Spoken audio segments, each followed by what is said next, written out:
Assalamualaikum warahmatullahi wabarakatuh. Ketemu saya dengan Rizka Januta Siregar, Guru Bidang Studi Matematika SMA Islam Anijam Medan. Hai, selamat pagi, tetap semangat. Ketemu lagi dengan pelajaran matematika yang sangat menyenangkan. Kita buka dengan lafaz basmalah. Salam matematika. Kita bertemu kembali dalam pelajaran fungsi. Kali ini kita membahas tentang sifat-sifat fungsi. Sifat-sifat fungsi itu ada 3. Yang pertama adalah fungsi injektif atau fungsi satu-satu. Yang kedua adalah fungsi surjektif atau fungsi onto. Yang ketiga adalah fungsi bijektif. Bijektif atau korespondensi satu-satu. Dikenal juga fungsi bijektif itu adalah fungsi yang sudah masuk keduanya antara injektif dan surjektif. Berarti injektif iya, surjektif iya. Keduanya dalam satu gambar, maka dia termasuk fungsi bijektif ya. Fungsi injektif, surjektif, dan bijektif kan sudah dikatakan fungsi. Berarti syarat pertama yang harus dipenuhi adalah dia fungsi dulu. Ketika sudah fungsi, kapan dia fungsi ya? Oke, kita ulang review sedikit ya. Kapan dia fungsi? Fungsi itu ketika dia domainnya, yang pertama adalah domainnya semuanya harus berpasangan. Kemudian anggota domainnya juga hanya memiliki satu pasangan saja di daerah kawan atau daerah kodomain. Ketika dia sudah fungsi, barulah bisa kita tentukan injektif, surjektif, atau bijektif. Langsung saja kita bahas satu persatu, check it out. Kita masuk ke bagian yang pertama adalah fungsi injektif atau fungsi satu-satu ya. Yang perlu kamu catat sebelum kita bahas ya. Untuk menentukan dia injektif, surjektif, atau bijektif, kita akan fokus ke kodomainnya. Setelah dia sudah dikatakan fungsi, domainnya sudah bersyarat. Nah, sekarang untuk menentukan injektif, surjektif, dan bijektif, kita fokus ke kodomainnya atau daerah kawannya. Yang dikatakan fungsi injektif atau fungsi satu-satu, kodomainnya yang gimana? Oke. Jadi kalau dia fungsi injektif, setiap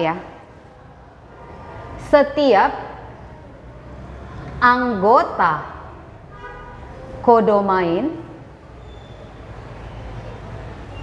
dipasangkan tepat satu ke anggota domain. Artinya anggota di kodomain itu nggak boleh dua pasangan di daerah domain. Contohnya seperti ini. Ada himpunan A, ada himpunan B. Oke. Ini misalnya 1, 2, 3. Kemudian ini ada A, B, C, dan D. Kita syarat pertamanya harus fungsi dulu dia ya. Oke. Ini fungsi ya, karena dia domainnya sudah memenuhi syarat. Nah, sekarang kita fokus ke kodomain. Ini dia kodomainnya. Apa katanya tadi yang dikatakan fungsi injektif? Ketika setiap anggota kodomain dipasangkan tepat satu ke anggota domain, ya. Si A, berapa pasangannya di domain? Satu, cuman satu. Si B, pasangannya juga cuman satu. Si C, pasangannya juga cuman satu. Oke, kalau si D kan nggak ada pasangan, yang nggak masalah. Karena yang dikatakan injektif, dia hanya memiliki satu pasangan di domain. Untuk dia tidak punya pasangan itu tidak termasuk syarat. Nah, itu nanti syarat di surjektif. Paham ya yang dikatakan injektif? Yang penting anggota kodomain ketika dipasangkan ke anggota domain, dia hanya satu pasangan saja, nggak boleh dua. Nah, kalau saya tanya nih, ini 1, 2, 3, kemudian ini A, B, ini C, oke.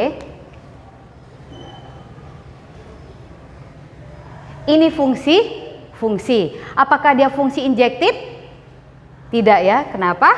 Karena ada anggota kodomain yang memiliki dua pasangan di domain. Maka ini bukan contoh fungsi injektif. Berarti ini bukan contoh fungsi injektif. Jadi sudah paham ya, yang dikatakan fungsi injektif ketika anggota di kodomain hanya memiliki satu pasangan saja di anggota domain. Semoga kamu memahaminya. Kita masuk yang kedua, yaitu fungsi surjektif. Untuk fungsi surjektif, itu syaratnya adalah anggota kodomain. Semua anggota kodomain harus memiliki pasangan. Tahu? Harus memiliki pasangan di anggota domain.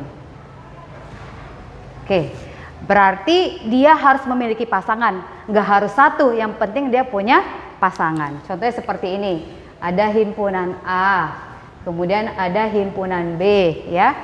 Di sini dia 1, 2, 3. Kemudian ini ada A, B. Oke. Yang dikatakan fungsi. Ya, ini sudah pasti fungsi karena domainnya memiliki pasangan dan pasangannya 1. Oke, sekarang kita fokus ke kodomainnya. Oke, katanya syaratnya adalah semua anggota di kodomain harus memiliki pasangan. Semua anggota kodomain memiliki pasangan, benar ya? Oke, sedangkan si A itu punya 2 pasangan, itu nggak masalah. Berarti yang dikatakan fungsi surjektif, semua anggota di kodomain memiliki pasangan. Mau pasangannya 2, 3 itu nggak masalah. Jadi udah tahu ya perbedaannya. Kalau injektif, dia tidak harus semua punya pasangan, tetapi pasangannya 1 di daerah domain. Sedangkan surjektif, dia harus memiliki pasangan semua anggota kodomain. Mau pasangannya 2, 3 itu nggak masalah. Paham ya? Sudah bisa ya membedakan antara injektif dan surjektif. Oke, kita next berikutnya. Kita masuk bagian yang ketiga, yaitu sifat yang terakhir adalah fungsi bijektif. Gabungan antara keduanya, dikatakan injektif dan dikatakan surjektif, atau dikenal dengan korespondensi satu-satu. Kalau ini mudah sekali ya. Berarti kalau dikatakan fungsi bijektif, dia ada 2 unsur. Surjektif iya, berarti memiliki, berarti fungsi yang memiliki sifat injektif dan surjektif sekaligus. Oke. Tadi kan dia injektif, katanya semua anggota kodomain hanya memiliki 1 pasangan saja di domain. Oke. Sedangkan surjektif, semua anggota di kodomain harus memiliki pasangan di domain. Makanya kalau kita digabungkan ya, ini ada himpunan A, kemudian ini ada himpunan B, yang anggotanya ini 1, 2, 3, kemudian ini ada A, B, C, yang dikatakan fungsi bijektif atau korespondensi satu-satu harus memenuhi keduanya ya, surjektif dan injektif, seperti ini dia. Dengan kata lain, kalau dikatakan dia fungsi bijektif, jumlah anggota di domain dan kodomain harus sama. Karena anggota kodomain harus punya pasangan dan anggota domain juga harus punya pasangan. Dan pasangannya hanya masing-masing 1. Inilah yang dikatakan fungsi bijektif. Paham ya? Kita masuk ke contoh soal. Kita masuk ke contoh soal yang pertama ya, insya Allah mudah ya. Oke, contoh yang pertama, jika himpunan A yang anggotanya 2, 4, 6, dan 8, kemudian himpunan B ada 1, 2, 3, 4, kita akan mencari manakah dari A ke B ya, relasi dari A ke B yang merupakan fungsi injektif, kemudian surjektif atau bijektif dengan ketentuannya ini. Kita cari satu-satu, kita cek benar nggak yang A ketika dia pasangan berurutnya ini menandakan fungsi injektif kah, surjektif kah, atau bijektif kah. Langsung saja, bagaimana cara mudahnya kamu bisa mengubah pasangan berurutan ini menjadi diagram panah ya, biar nampak langsung dia injektif, surjektif, atau bijektif. Oke, langsung saja kita buat ya himpunannya. Untuk menjadi domain ya, si domain itu kan si A, kodomain itu si B.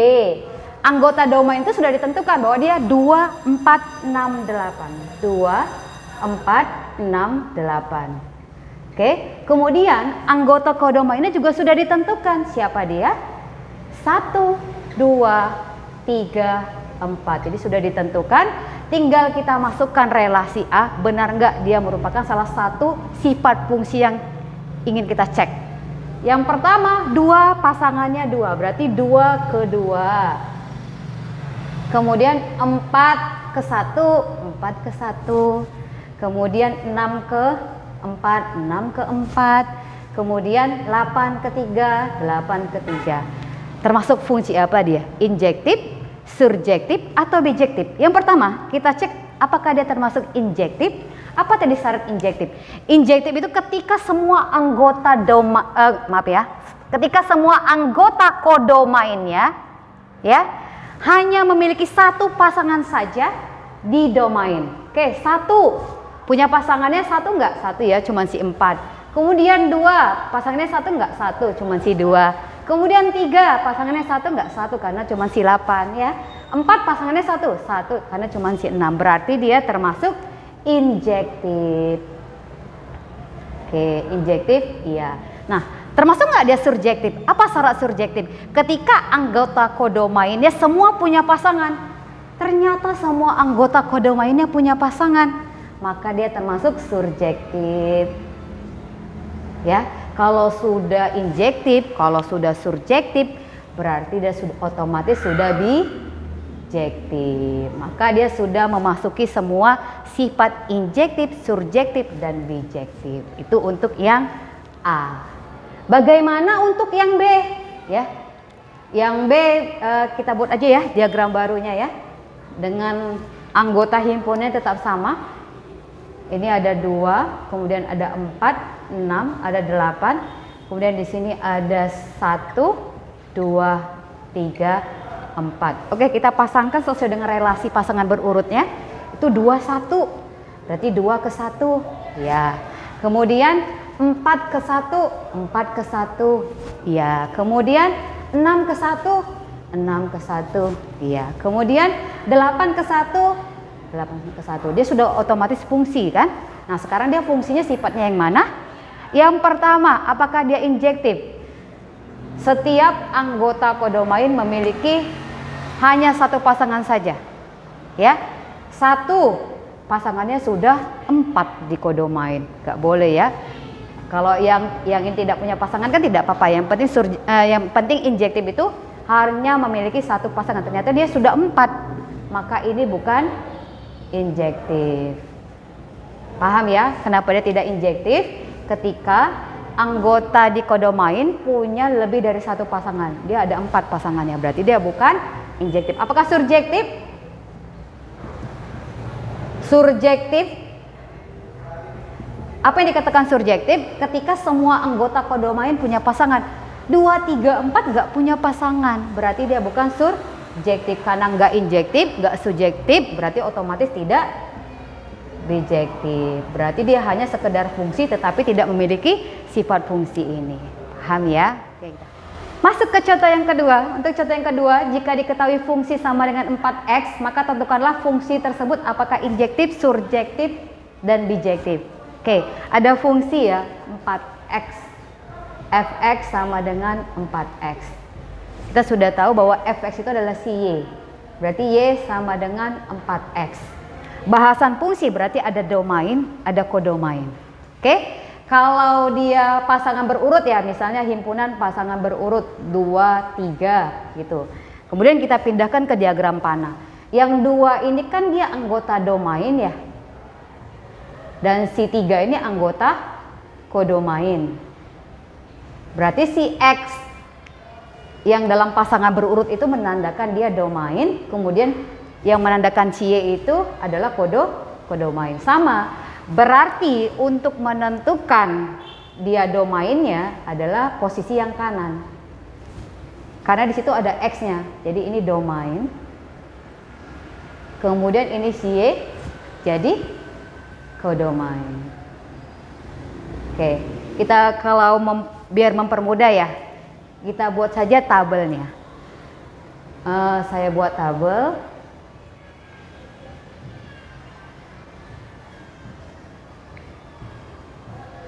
Ini ada X, kemudian ini Y yang sama dengan 4X. Karena Fx sama dengan 4X, Fx itu Y. Kita mulai dari X yang negatif ya.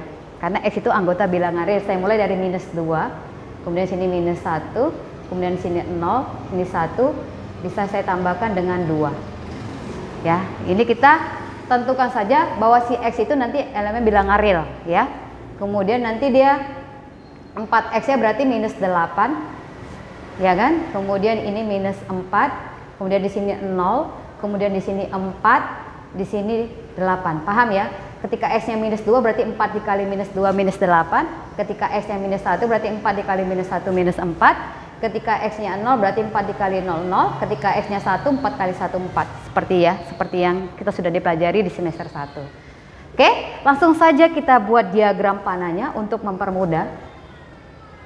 Yang domain itu berarti dia minus 2, minus 1, 0, 1, dan 2. Ya. Kemudian untuk yang menjadi kodomain langsung saja minus dari yang terkecil ya, minus 8, minus 4, kemudian 0, kemudian 4, kemudian 8. Oke,